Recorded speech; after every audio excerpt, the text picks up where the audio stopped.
nosso Zelão querido, que acabou de entrar. Zelão, seja muito bem-vindo, meu querido. Muito obrigado, Irene. Maior prazer estar aqui com você, viu? A honra é Estou assim toda muito nossa. feliz.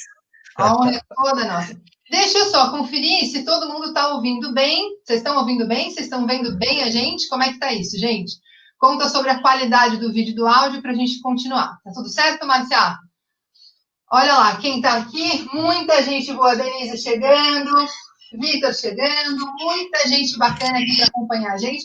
Vão chegando, gente, que hoje eu tenho a honra de conversar com esse cara bacanaço, que é o meu amigo Zelão, que é doutor em educação, historiador, psicopedagogo, trainee em análise bioenergética, pesquisador do Formace em aberto, e ultimamente vem articulando algumas questões conceituais muito interessantes sobre as quais a gente vai conversar hoje. O currículo desse homem é imenso, gente, imenso. É consultor de educação, trabalha com a nossa querida rede jesuíta como coordenador e articulador pedagógico, faz um trabalho incrível com os educadores, com as famílias, com a juventude dentro daquela escola e me ensina muito, ainda bem, está aqui na nossa rede e já vou anunciar que é o nosso embaixador reinventor Cole. Certo, Zelão? Legal, beleza. Muito, muito feliz mais uma vez. Que honra imensa Legal. para você, meu querido. Olha só, a gente está chamando essa live, Zelão, de Pedagogias Culturais do Tempo Presente. Que é Sim, isso, hein? O que são pedagogias culturais? Conta pra gente. legal. Veja só, Irene, então, mais uma vez, eu vou agradecer você pelo convite de poder estar na Core, né, com você. Já temos, assim, algum contato já nesses 2 últimos anos e acompanho o trabalho de vocês, acho o trabalho sensacional e assim, tô junto aí para o que for preciso para a gente caminhar nesse trabalho de constituição, de formação e tal, né? Bem legal, muito obrigado, viu? Então, Uma vejam honra só. ter você, aprender com você, poder ter você mais pertinho da gente. Uma honra imensa, imensa. Obrigada, muito obrigada, meu querido. Gratidão sem fim. Valeu. Então, vejam só, nós temos nesse contemporâneo, né, assim, o que tem sido chamado de centralidade na cultura. Stuart Hall é um grande responsável é, por esse movimento, né? E junto com outros parceiros, lá na década de 60, eles criaram os estudos culturais em Birmingham, na Inglaterra, né? Eles trabalhavam com educação de jovens e adultos, né?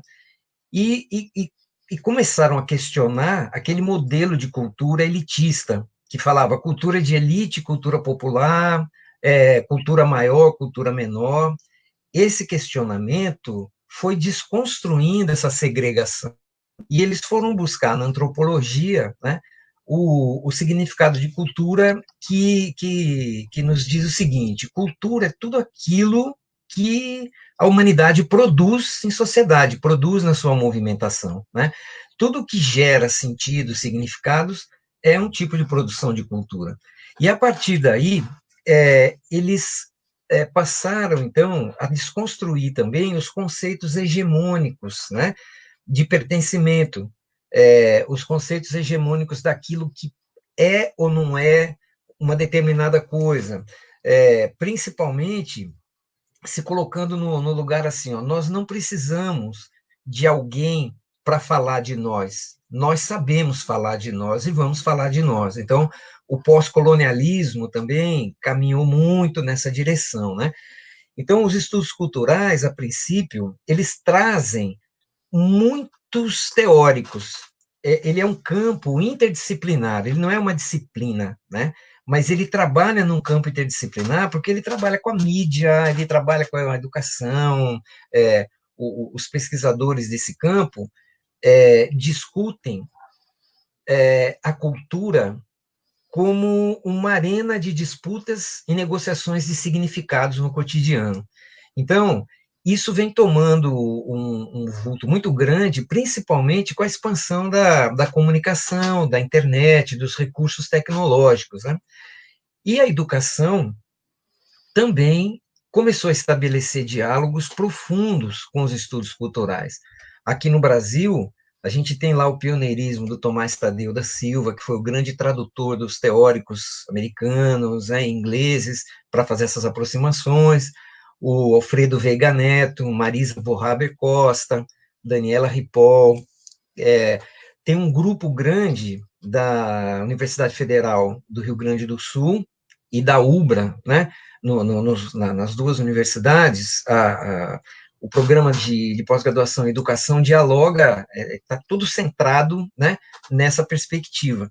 Então, tem uma produção imensa, uma produção maravilhosa de pesquisas que propõem currículos outros, né, para trabalhar com essas pedagogias outras. Então, Celão, e aí eu queria entrar contigo nisso. Como é que a educação, principalmente a educação básica, pode se valer dessa riqueza, desses estudos, dessas investigações?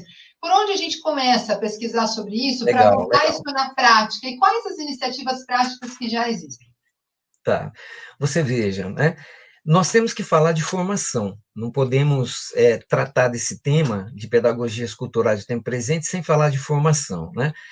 As pedagogias culturais do tempo presente, elas... vamos começar assim, por que pedagogias culturais do tempo presente, né? Toda pedagogia é uma forma de cultura, e toda cultura precisa de pedagogia para ela acontecer, para ela existir, né? Tomás Tadeu que nos traz isso. E esse campo vai compreender pedagogia como qualquer espaço onde o poder está sendo organizado e consolidado. Pedagogia, para esse campo, não é apenas aquela pedagogia sistematizada dos cursos de educação, dos cursos da própria pedagogia. Essa é o que a gente fala assim, é uma pedagogia escolar. Ela também é cultural. Então, pedagogias culturais, essa pedagogia da escola também é cultural, mas do tempo presente é uma ampliação do conceito que Viviane Camozzato nos traz para dizer assim, os outros espaços, as outras instâncias onde pedagogias estão ocorrendo e nos formando, que não dentro da escola, que não dentro da sala de aula. Essa na minha opinião, que é uma dificuldade de você compreender isso se você não se deslocar de dentro da escola. Por exemplo, cinema, televisão, propaganda, livros, revistas semanais, revistas para adolescente, revistas para criança, revistas para adulto, todas essas instâncias operam poder, operam jogos de verdade, jogos de poder. E elas têm nos formado assim profundamente. Dentro da própria escola, você também tem essas pedagogias operando. Então, como você pergunta para mim, como é que a gente acessa isso? Como é que a gente pode praticar isso? Nós temos que ir para a formação e os docentes pensarem como seres que estão atuando numa sociedade que é a mesma que a escola existe. Não tem aquela história, a escola está num lugar e a sociedade é lá fora. Não, a escola é a sociedade, a escola está dentro da sociedade. Então, ele precisa se compreender como alguém que é filho desse tempo e que utiliza esses recursos tecnológicos todos e que também está suscetível aos engendramentos, né, dessa produção de seres para determinados discursos. Essas pedagogias culturais, elas forjam sujeitos, elas caminham através da discursividade, tá certo? Para dizer quem está dentro, quem está fora, para dizer o que é certo e o que é errado, o que é ser bacana, o que não é ser bacana. Por isso, a gente hoje nas escolas interage com questões que há 20 anos atrás, 15 anos atrás, não ocorriam. E muitos professores, às vezes, dizem assim, mas isso sempre foi assim, são questões de adolescentes, são questões da juventude. Não, não sempre foi assim. A juventude, os jovens com os quais a gente interage hoje, eles estão dentro de redes, né? E essas redes operam significados hegemônicos de pertencimento, geradores de identidade, geradores de diferença, e essas coisas perturbam, incomodam, desalojam todo o processo que a gente tinha até um tempo atrás, que a gente achava que era tranquilo. Eu acho que nunca foi tranquilo, mas a gente achava que fosse. Então, as pedagogias culturais do tempo presente são essas pedagogias que estão ocorrendo em outras instâncias, dentro e fora da escola, e que geram, forjam sujeitos para serem sujeitos de determinados discursos. Ou seja, quando a gente fala de texto, de discurso, né, de linguagem, você fala, pô, mas e a materialidade? A materialidade está aí, e ela não é discurso, com certeza, mas o acesso à materialidade é discursivo, porque ele vai para a linguagem. Então, quando você vai acessar os artefatos materiais, você está usando sentidos, você está usando significados, você está trabalhando com a cultura. Não tem nada de natureza nessa discussão que a gente está fazendo. Não tem nada de, é natural, é assim. Não, nada. Tudo é um engendramento, tudo é uma produção para que sentidos, para que significados sejam forjados e você se sinta partícipe, você se sinta pertencente a algo que é definido para você pertencer. Por isso a gente precisa de currículos potentes que discutam isso, que problematizem esses sentidos, entende? Por isso a formação... E essa ia ser a minha pergunta. Eu ia te dizer o seguinte, como é que a gente faz com que essa pedagogia cultural dialogue com os conteúdos formais, obrigatórios da escola, aqueles que também garantem supostamente o acesso ao vestibular e tudo mais. Como é que a gente faz dialogar e como é que a gente valida isso, né? Porque você citou as revistas, semanários e não sei o quê. É verdade, os nossos jovens têm acesso a um montão de coisas dentro e fora da escola. Como que a gente valida esse conhecimento cultural e como é que a gente faz ele dialogar com esse currículo formal? Conta pra gente. Legal. Quando a gente fala desses currículos culturais, esses currículos desformatados, ou esses currículos vivos, né? Quando a gente fala desse tipo de pedagogia, muita gente pensa assim num aniquilamento, né, dos programas prescritos, das disciplinas, né? Não é assim. Inclusive, um trabalho nessa direção serve, inclusive, para a gente redefinir esses conteúdos, redefinir o que é significativo, inclusive para os vestibulares, inclusive para a Enem, né? Você trabalhar com isso não significa que você vai deixar de lado os programas prescritos, pelo menos a princípio, né? Mas para discutir um tema do programa, você pode utilizar como recurso um artefato cultural como uma revista semanal para adolescentes. Você pode discutir o capítulo de uma novela super popular que todo mundo está assistindo. Você pode trazer essa discussão para trabalhar um conteúdo específico da sua disciplina, né? Mas e matemática e física? Como é que vai trabalhar com isso? Não, eu não estou aqui dando receita, não. Tem coisas que a gente vai ter que pensar, discutir um pouco e inventar as maneiras de trabalhar com isso, né? Trabalhar com a ciência, desconstruindo mitos, né? Desconstruindo essas verdades hegemônicas. Por quê? A gente está trabalhando com artefatos culturais. Então, eu posso trazer uma peça de teatro que está rolando, combinar com o pessoal da gente assistir, fazer uma discussão e fazer links com o que eu estava trabalhando no meu conteúdo, com o que eu vou trabalhar. O importante é que as práticas curriculares, eu vou usar um termo aqui do Roberto Sidney Macedo, que é um curriculogista aqui da UFBA, com quem eu tive assim, um imenso prazer de ser orientado, né?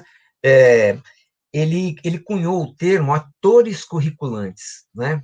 Que ele mesmo atualizou para atores e atrizes curriculantes hoje, né? Todos nós somos praticantes de currículo. Todos nós, em educação, fazemos currículo. A nossa existência é uma possibilidade de currículo. E é um currículo potente para a gente discutir esses padrões hegemônicos, discutir esses padrões que desdenham da heterogênese, entende? Os estudos culturais são potentes nesse sentido, por discutirem os geradores de identidades e diferenças, né? Quem está dentro, quem está fora, quem possui, quem não possui, quem é, quem não é, né? Então, E a eu Verônica, ah, eu acho que a nossa Verônica lá do CAB diz isso aqui, ó, integrar o currículo à vida cotidiana dos alunos e se libertar de grades curriculares planejadas que muitas vezes não despertam o interesse e o desejo dos alunos. É isso, né, Zelão? quase nunca, né? Os alunos têm que fazer aquela. O nome grade já é horroroso, né? Da gente falar, né? É Grade muito bom. curricular. Dá a impressão que você está aprisionado numa cela, né? Eu É. gosto de falar currículo mesmo, né? O currículo. Currículo é algo que não é o currículo, gente.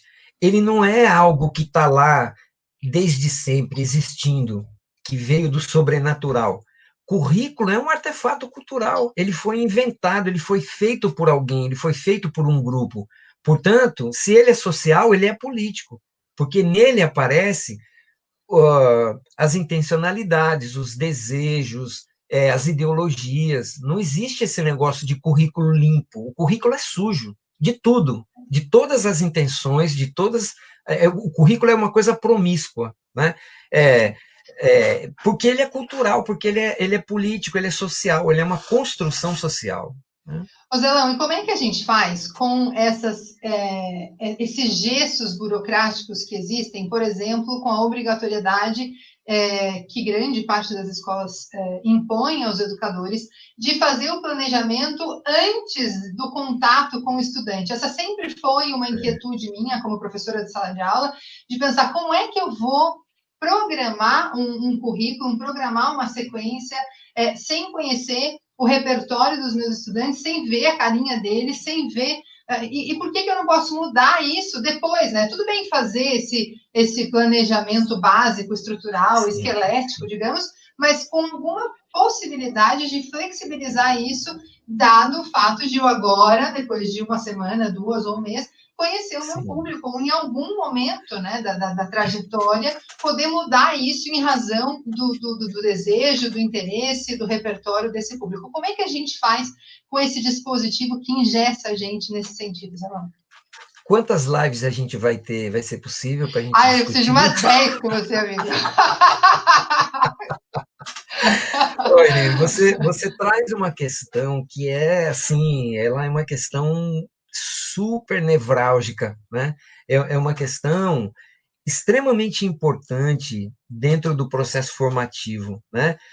Porque a gente ainda pratica muito planejamento como você está trazendo, né? É o planejamento profético, né? É o planejamento que eu vou prescrevendo, vou imaginando as aulas que eu vou dar, vou imaginando como é que os meus alunos vão interagir com aquilo, e aí vou praticar esse planejamento. Essa prática, muitas vezes, ela funciona porque a gente tem, pelo menos aqui no Brasil, um conceito hegemônico. Vamos lá de novo para a pedagogia cultural, né? As pedagogias culturais nos dizem que um jovem com 16 anos, ele tem que estar definido para o resto da vida dele com uma escolha que ele vai fazer. Eu acho isso uma coisa tremendamente cruel com os nossos jovens. Eu acho que quem está definido, ótimo, mas uma grande maioria não está. Principalmente hoje com a variedade que você tem de opções, de acessos e tal. Né? Eu vejo isso trabalhando com a moçada que está comigo lá, né? Como eles ficam confusos com as escolhas e tal. Então, para uma formação como essa que a gente pratica, currículos voltados para vestibulares e voltados para Enem especificamente, você fazer planejamento profético, tudo bem. Inclusive, em cursinhos, né, ou nesses aulões, a gente tem muitos professores profetas também, que falam para os alunos que eles sabem o que vai cair. Eu falo, nossa, cara, você não quer fazer uma consultoria comigo, não? Eu digo, a gente sabe o que vem caindo, mas o que vai cair a gente não sabe, né? Mas então, para esse modelo que a gente tem, desse conceito hegemônico que diz que um jovem que não está definido nesse momento, ele é um ser esquisito, diferentão, porque ele não está definido, funciona. Agora, quando você quer trabalhar com uma formação mais ampliada, você precisa fazer algo além desse prescritivo, além desse planejamento profético. Você precisa estar de coração aberto para poder interagir com aquilo que vai aparecer à medida em que você vai trabalhando aquele conteúdo. Ou seja, tem que haver um deslocamento do ensino para a aprendizagem. O professor, ele deve, muito difícil ainda, eu sei disso, mas o professor, ele deve trabalhar como um curador. Ele tem que fazer curadorias de conteúdo, colocar a moçada para pensar aquele assunto, trabalhar aquele assunto, que demanda autonomia da moçada, que também, por conta de pedagogias culturais, né, que vão formando conceitos hegemônicos, dizem assim, isso é enrolação, isso é o professor que não quer ensinar, isso é o professor que tem que dar aula. Isso é horrível, né? Eu acho isso horrível. Quando você vai... Eu estou falando isso porque trabalhei também com cursinho, ainda faço alguns trabalhos nesse sentido, né? E discuto bastante isso. Uma coisa não é anular a outra, mas dentro desses programas de grade curricular prescritivos, nós podemos abrir brechas, como o Morin diz, né? Encontrar as brechas para a gente abrir, e você não vai acabar com o prescritivo num primeiro momento, mas você vai criar possibilidades para que esse prescritivo possa ter um sentido, né? Possa ser significativo para os jovens, né? Mas eu não Não estou é uma falando que é coisa ou fácil, outra, né, Zelão? Não é uma coisa ou outra, é o exatamente, diálogo, né? é Ô, o Zelão, a diálogo, Márcia está aqui cuidando da gente e pediu para você vir sim. um pouquinho para a sua direita, porque a gente está te vendo só a Aqui? metade no É? Facebook. É. Aqui? Para a esquerda, deve ser para a esquerda, então. Vem Para a mais para a esquerda? esquerda, vem. Aqui? Mais Vou para arrumar a cá. franja, peraí, deixa eu arrumar a franja. Não, no Insta a gente está te vendo bem, mas no Facebook agora você desapareceu. Olha lá na tela, Então aqui? vê na tela do Aqui? computador agora. Isso, aí. Agora acho Tá, que dá para ver bem nos dois lugares. Isso, deixa eu agora ver tá. aqui. Ah, É, sim. Ah, tá, tá, né? tá legal. Não Isso. vendo A aqui Márcia agora. vai cuidando da gente, Isso, porque a gente se empolga tá aqui. bom. Ela que bota a Tá. ordem na casa, viu? Eu vou colocar, vou falar aqui de algumas observações que estão fazendo. Olha, o Kim Certo. Okada fala o seguinte: na minha escola, eles pedem o planejamento anual em fevereiro. É bem isso que a Sim. gente está dizendo, né? Quer dizer, você nem pisou a escola, mas já em fevereiro você tem que ter pronto tudo e engessadinho e tal, daquele jeito, né? Dá uma ansiedade. Eu sempre tinha uma crise de ansiedade e fazia sob protesto esse negócio, sabe? E o Kim também coloca isso aqui, ó. Será que essa cobrança do planejamento não seja uma obrigação visando ao Enem? Olha, Kim, até os professores de educação infantil fazem isso, sabe? Então, não sei se Sim. é só visando ao Enem, é uma cultura escolar que privilegia a burocracia, pelo menos eu vejo assim, o Zelão, e você vê da mesma forma, desde as instâncias lá da Secretaria da Educação até né, quem é o diretor da escola, o coordenador da escola, ainda estão trabalhando, digamos, sob a égide da burocracia. Sim, sim. Então, papel é mais importante que relação, papel é mais importante. Agora isso, né? Não é isso, gente. Deixa eu falar uma coisa. Primeiro, mandar um beijão bem carinhoso para Kim Okada, figuraça. A gente se conhece lá do sul da Bahia, Satirão, Cacilda, os pais dele são figuras muito legais, assim, né? E hoje ele é professor de física. Legal, viu, Kim? Obrigado aí por você estar acompanhando as lives todas aí, né? Veja só, Kim, eu diria que na maioria das escolas esse processo começa antes de fevereiro, já começa em novembro do ano que está finalizando, né? Na nossa escola também é assim, né? Você tem um momento de lançamento de um tema, pelo menos eu vou falar da experiência da gente aqui, né? Que eu acho que é um pouco diferente. A gente todo ano traz algo que é um tema provocador, que é um tema mobilizador dos professores, né? E aí eles vão construir o seu planejamento, as suas prescrições, inspirados por esse tema motivador, provocador, que vai acontecer durante o ano e tal, né? Mas os planos têm que ficar prontos antes do pessoal sair de férias. Esse é um modelo, eu diria, da imensa maioria das escolas brasileiras, escolas privadas, escolas estaduais, municipais, os planos, os planejamentos têm que ficar pronto antes do final do ano. Agora, o que poderia ser feito se não assim? Eu penso que a gente poderia, né, sempre discutindo com os docentes, né, assim, o que é significativo daquele programa que a gente vai colocar, a princípio, como ponto básico. E durante o trimestre ou os bimestres, eu vou trabalhando com esse planejamento, ampliando, reduzindo, diminuindo, incorporando e tal, à medida em que o meu trabalho vai acontecendo no gerúndio da vida. Né? Agora, eu volto a dizer, no modelão que a gente tem, dessa formação de ensino médio, tem sido muito difícil a gente fazer um trabalho diferente desse, né? Porque você tem lá um vestibular que diz, ó, cai isso. Esse isso é tudo, é de A a Z, né? Você tem que encher seu cabeção de todos os conteúdos, de todas as disciplinas, como se você já fosse um advogado, um médico, um engenheiro, um dentista, um professor e tal. Pô, gente, isso não funciona mais. Isso não funciona mais. A gente tem uma escola calcada num modelo do século XIX, eu até me atrevo a dizer um pouquinho do XVIII e do XIX, né? Temos professores do século XX para trabalhar com jovens do século XXI. Então, eu não estou culpabilizando os professores, pelo contrário, porque eu vejo que muitas famílias e muitos alunos ainda almejam esse modelo prescritivo, esse modelo duro. Não é fácil de você propor ações diferentes. Mas eu acho que é o que eu falava das brechas agora há pouco, né? A gente precisa ir construindo diálogos interdisciplinares, projetos num mês, projetos anuais, projetos onde você possa fazer uma discussão daqueles temas, para que a gente saiba que o conhecimento ele não está dentro de uma fazendinha disciplinar. O conhecimento é de todos.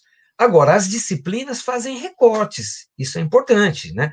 Não existe interdisciplinaridade sem o conhecimento disciplinar, né? Mas eu acho que a gente precisa de mais práticas nessa direção para que a gente consiga ampliar essas brechas dentro da formação e fazer planejamentos diferenciados, né?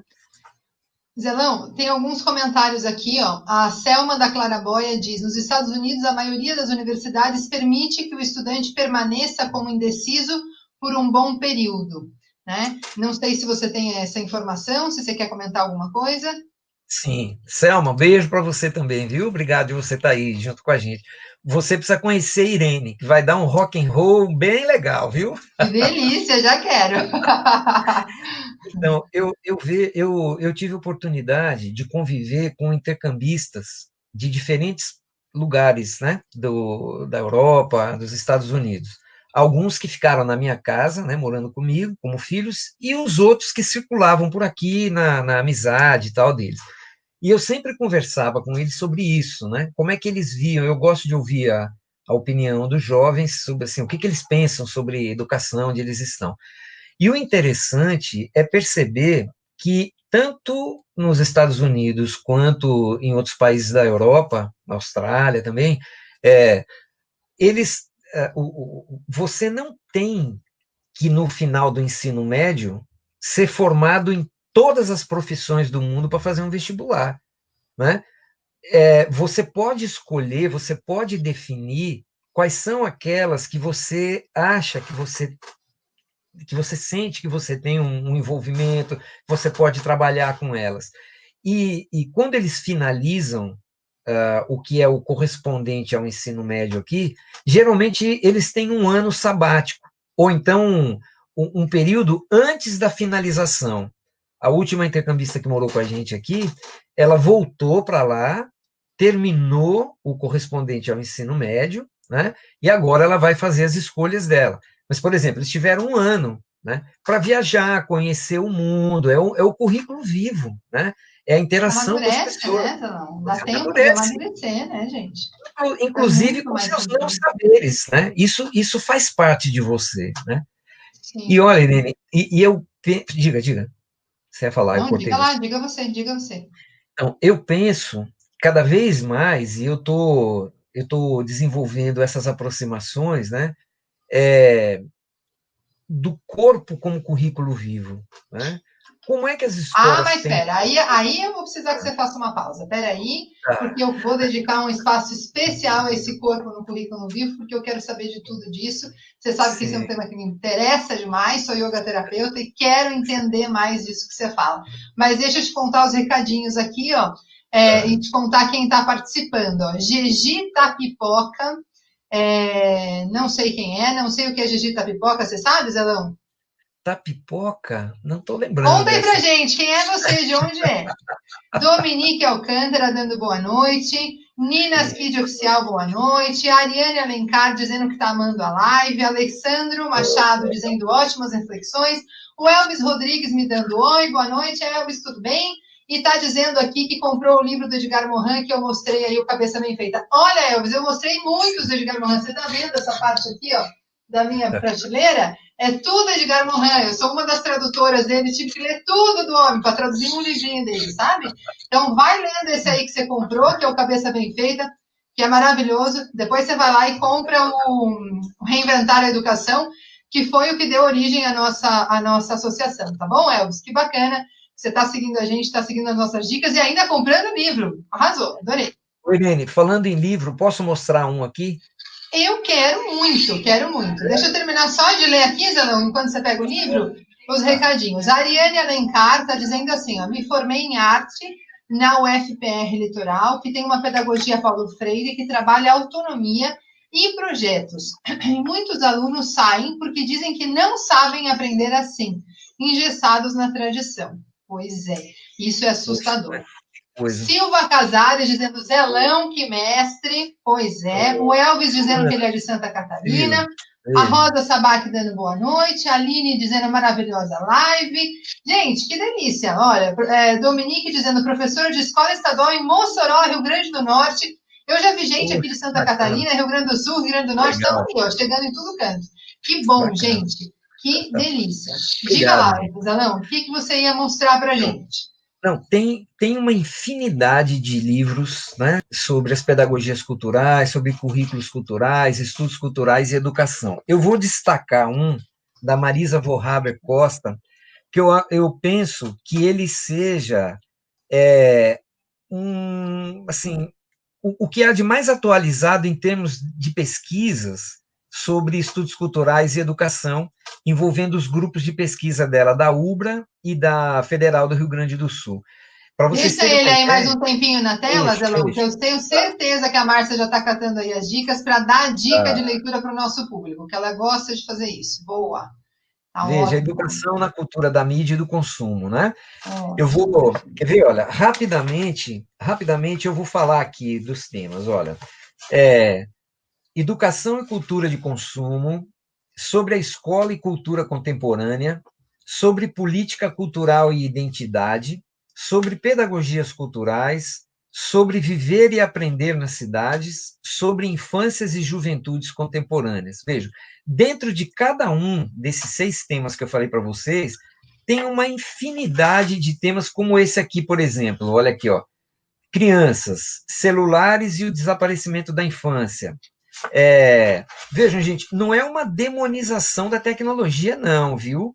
É assim, como é que a gente tem que compreender os usos que fazemos, não é, dessa forja promovida pelas pedagogias culturais, inclusive para nos servir de outra maneira.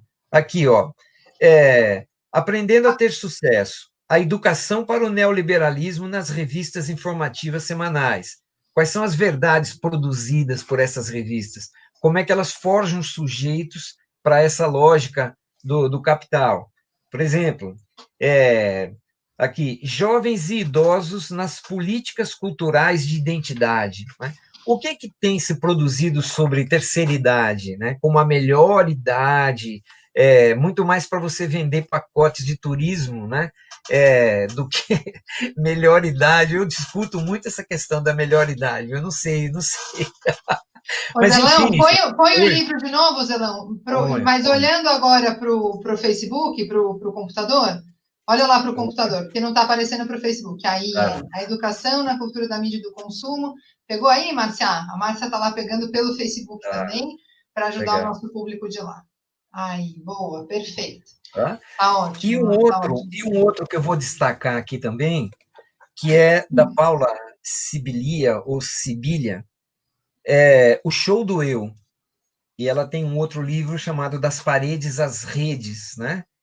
Entre tantos outros que elas têm. São livros, assim, muito importantes para a gente compreender o que é que está rolando no tempo presente, em termos do corpo na mídia, da utilização dos recursos tecnológicos para um narcisismo cultuado e aberto nas redes, né? Ela fala muito desse contemporâneo e desse show do eu, né? Essa, como é que se diz? Essa apoteose sobre o eu, né? Sobre o meu corpo. E, bom, tem vários, mas eu Vamos queria entrar destacar nisso? esses dois, Vamos tá? entrar nisso agora, então, bem de cheio, Zelão, do corpo como currículo vivo. O que você está me dizendo que é isso? E qual que é o lugar do corpo na educação? Aqui na Core, eu como yoga terapeuta, estou sempre muito preocupada em colocar isso, sempre discutindo o fato de que nas escolas o primeiro que se reduz é arte e educação física. Isso para mim é um crime que se faz na educação, é o que nos resgata e o que nos permite desenvolver a nossa humanidade, né? E a nossa interação com o outro, a nossa introspecção ao mesmo tempo, em alguns momentos com a arte, por exemplo, e a gente vai diminuir isso para aumentar a aula de conteúdo formal. Enfim, indignações à parte, conta pra gente, na sua visão, na tua perspectiva, nos teus estudos, qual que é o lugar do corpo na educação e o que você quer dizer com esse negócio de currículo vivo? Me ajuda? Tá, vamos lá. É, quando eu trouxe aqui a Paula Sibilia, eu não estou nessa história do corpo como currículo vivo, ela não está tratando disso, é um diálogo que é feito com ela, tá legal? Mas vejam só, o currículo vivo é a ideia de um currículo que não seja só prescritivo, mas que ele seja formativo à medida em que ele vai aparecendo e mudando as coisas. Por isso eu chamo de insurgências curriculares, né?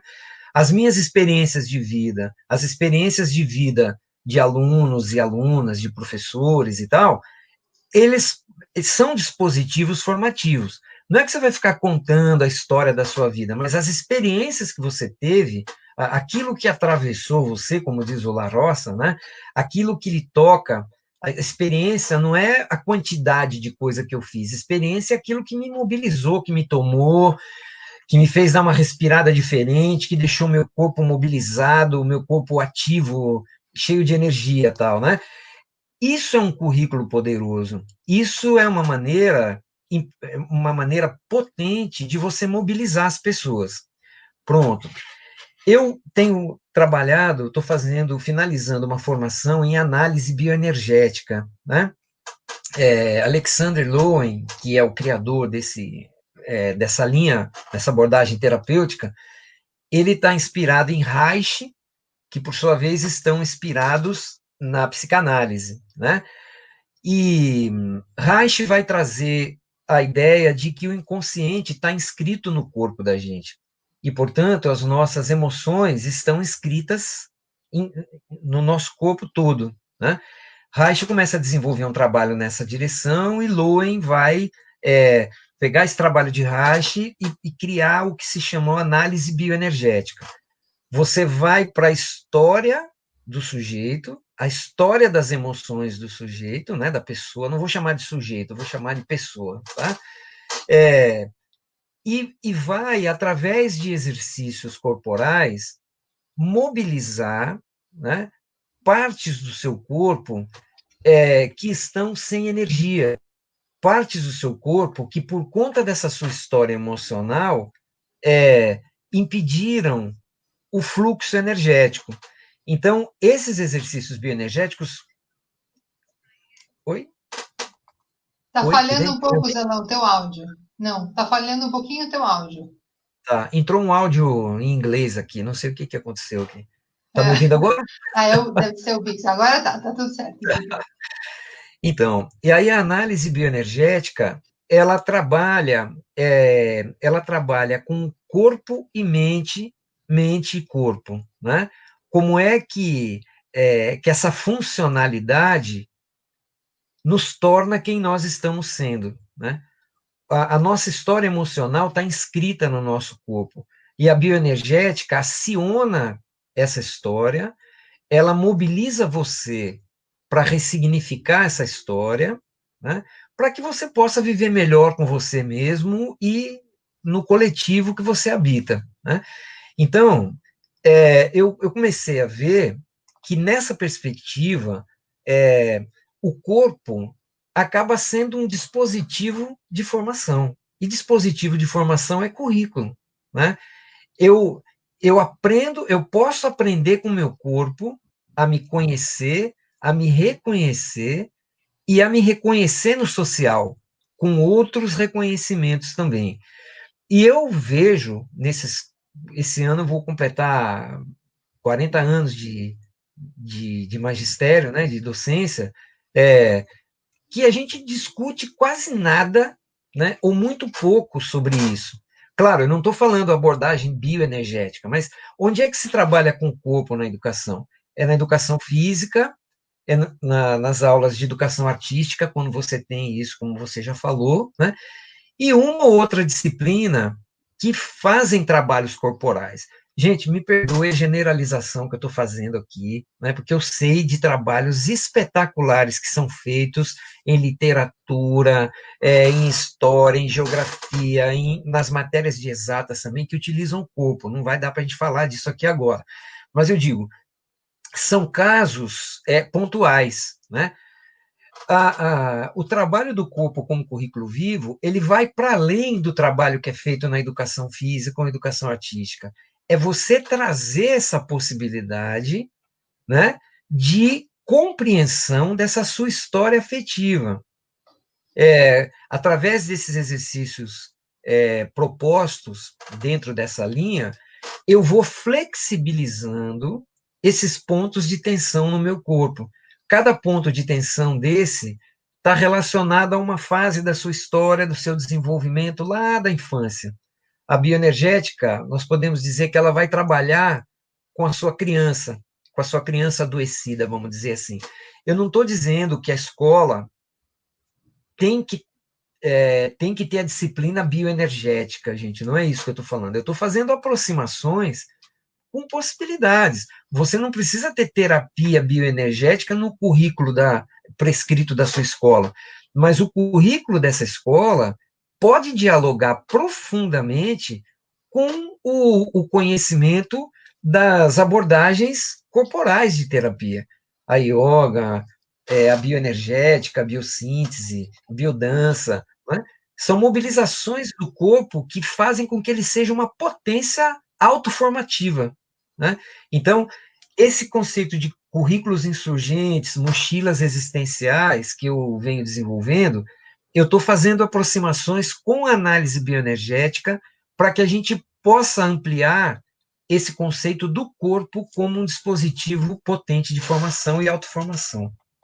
Que delícia isso, Zelão, que delícia. Olha, eu vou ler para você aqui alguns comentários do Facebook agora. Sim, O José sim. William Tavares diz assim, ó, ligadaço para ouvir o Zelão com o dicionário na mão. Tem um monte de coisa que a gente não sabe, né, gente? Tem que investigar tudo. Olha lá. O William é nosso poeta. Ah, é, gente? Então vai ter que vir falar com a gente. Maria Conceição Rassi está dando boa noite para todo mundo. A Elaine Maria disse que ótima conversa, parabéns. Concordo com ela. Cadê? Com a live? Com a live, pensei na literatura que os alunos leem nas diferentes séries. A gente comentou um pouco, né? Quando a gente estava falando das leituras individuais, que também fazem parte do repertório cultural, e a gente pode trazer isso para a sala de aula, né? Sem tirar a literatura pedida no decorrer dos exames, porque os meninos e meninas têm que ler os mesmos livros. É verdade, cada um tem seu repertório, cada um tem a sua curiosidade, né? O seu interesse pessoal. A gente pode também entrar nesse interesse do estudante, dialogar com ele e, a partir daí, trabalhar um montão de conteúdos formais, inclusive, né? A Elisângela Janone, nossa querida diretora de uma das nossas escolas adotadas, diz, estou por aqui, amando essa live, super fã da Irene da Core e a gente muito fã sua, viu, Eni? A Eliane Maria dizendo, conheci você hoje, Irene, mas estou amando o seu trabalho. A Eliane é a que vai nos levar lá para Santa Catarina, Zelão. Você lembra que eu te falei que nós vamos para lá? Eliane, querida, já vou te dar a notícia em primeira mão. O Zelão vai com a gente, viu, querida? Porque ele é nosso embaixador agora e vai lá com a gente dar formação em Santa Catarina para vocês. Eu estou aqui preparando uma agenda bem bonita de formações para vocês. Vou continuar lendo aqui, Zelão. Tá. Dani Alencar diz assim, ó, amo essa ligação do corpo. Meu TCC em artes foi sobre a dança circular na educação como ferramenta de descoberta do corpo sensível. Olha que legal, Zão. Quero conhecer esse trabalho. Nossa, muito interessante. Ariane, manda pra gente, compartilha isso, mulher. Compartilha isso que a gente quer saber mais sobre isso, né? A Verônica aqui cumprimentando a Cris, dizendo que bom encontrar a Cris por aqui, grande referência na análise bioenergética. A Cris falando oi para a Verônica, todo mundo se encontrando aqui na sala de casa, adoro isso, gente. Sejam todos muito bem-vindos. Cris dirige a entidade bioenergética internacional nesse momento e é a coordenadora do curso que a gente faz. Um beijo, viu, Cris? Obrigado aí pela presença. Beijo, Cris. Vamos trazer você também depois, viu? Quero falar com todo mundo, gente. Eu preciso fazer live de segunda a sexta. Aí é um rock and roll. Com o Cris vai ser outro rock and roll, vai ser um reggae. Que gostoso.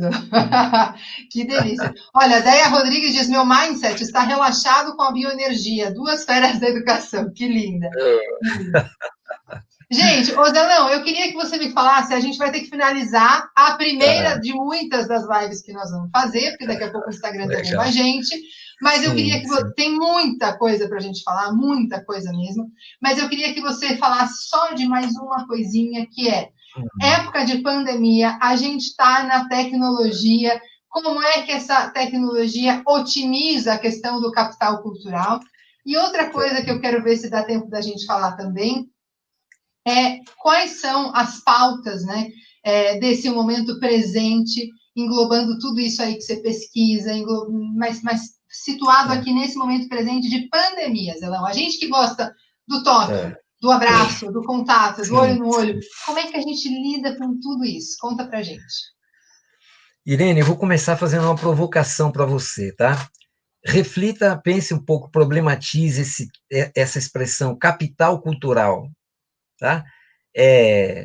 Ela tá também assentada num conceito hegemônico, né? É cultura, não é capital cultural, na minha opinião, né?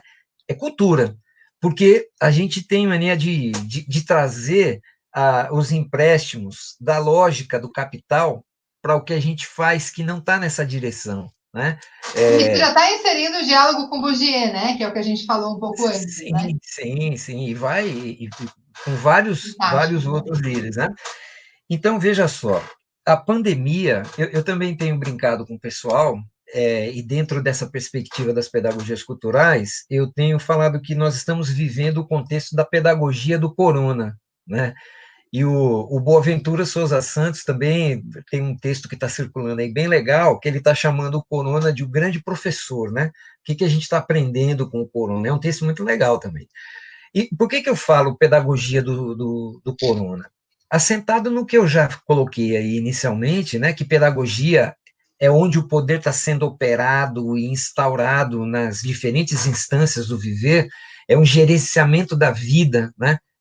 São formas de tentar moldar, né, a sujeitar as pessoas nessas verdades absolutas, tem mostrado para a gente uma série de possibilidades de aprendências. Né? O que quer dizer esse termo? Aprendência, você está aprendendo o tempo todo, é um conceito do Hugo Asman, que eu gosto bastante também, né? Você está aprendendo no gerúndio da existência, no gerúndio da vida, né? Não é algo que você aprendeu e ficou lá na gavetinha B da coluna X do seu cérebro, né? A aprendência vai te mobilizando, vai te mexendo, seu corpo vai se mobilizando. Então, o corona tem nos ensinado, ou melhor, nós temos aprendido com o corona mais do que ele tem nos ensinado, né? Tanto coisas legais quanto coisas escabrosas. Eu não acredito que a humanidade vai melhorar depois dessa pandemia. Eu não caminho nessa direção. Eu estou vendo que a humanidade tem piorado, né? de maneira geral. Nós temos nichos, temos grupos, temos coletivos que estão fazendo um trabalho espetacular de cuidado com a vida, de um cuidado com as humanidades, né?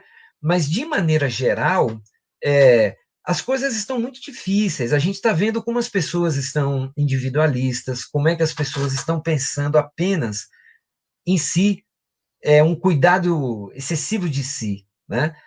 Coletivo, para mim, no máximo, sou eu e minha família. Nem meu vizinho, nem meu condomínio entra nesse conceito, né? Mas também estamos aprendendo coisas importantes, né? Por exemplo, como é que a gente está aprendendo a trabalhar nas redes com as lives, com essas formas de comunicação, com essas salas virtuais? O âmbito remoto da comunicação ganhou um vulto extraordinariamente grande, a ponto de derrubar redes no início, pelo volume de utilização, né? E nós estamos desenvolvendo outras formas de formação. Eu tô indo para a educação ainda, tá certo? Eu acho que as possibilidades formativas com essas redes, elas são extraordinárias, né? E isso, você veja que contradição, né? Isso foi possível antes do Covid, mas não mobilizou mais as juventudes e os adultos também, mas não para esse âmbito, né? Eu falo assim, a moçada e a adultada, né? Então, com o Covid, nós tivemos que entrar definitivamente na pós-modernidade tecnológica. Professores e professoras que tinham lá um trabalhinho no Moodle, que tinham lá um acesso na rede, numa comunidade e tal, agora ele está tendo que fazer todo um trabalho concebido, né, com esse ferramental. Isso muda tudo, muda a interação dele, muda a maneira dele se comunicar, muda a quantidade de coisas que ele tem que falar, a dimensão, tempo, espaço, desloca muito a gente. Veja, nesse campo que nós estamos, não existe mais a dimensão tempo separada de espaço. Nós dois, né? Eu estou aqui em Salvador, você está em São Paulo. Mas, ao mesmo tempo... Podia ser o contrário e eu podia bem estar em Salvador, mas tudo bem. Mas nós estamos num outro local que não é nem Salvador e nem é São Paulo, é na rede. O tempo, o espaço é uma dimensão que se fundiu aí, né? Então, nós estamos vivenciando toda essa teorização que a gente vinha estudando há um tempo atrás. Então, eu acho que a pedagogia do corona, ela tem uma ambivalência muito grande, né? Nas aprendências que a gente está tendo. O tanto de coisas horrorosas que a gente está vendo, que a gente não deve fazer, eu acho que a gente não deve seguir fazendo, a gente deveria estar aprendendo melhor com isso, e o tanto de coisa que a gente pode fazer a partir de agora sem pandemia. Mas foi na pandemia que a coisa foi provocada, né? Então, eu acho que a humanidade pode se tornar melhor, mas ela não vai ficar melhor depois da pandemia, não. Eu não acredito nesse Zelão, meu querido, gratidão imensa por tudo. A gente vai ter que parar por aqui com tanta coisa que tem para a gente conversar. A gente vai ter que parar essa nossa primeira live por aqui, porque o Instagram derruba a gente quando excede o tempo, sabe? Quando esgota. Mas eu agradeço imensamente a possibilidade da gente poder estar trocando com isso. Eu quero deixar meus contatos, quem tiver interessado nesses temas para a gente ir debatendo e conversando. E sempre que possível, que a gente puder estar junto, conte comigo. Já estou contando, meu querido, porque agora você é nosso embaixador. Agora você é nosso embaixador, já estou contando. Gente, a vocês que estão aqui com a gente no Facebook, um beijo carinhoso, cheio de afeto e de gratidão por terem acompanhado a gente até agora. Estou me despedindo do Facebook.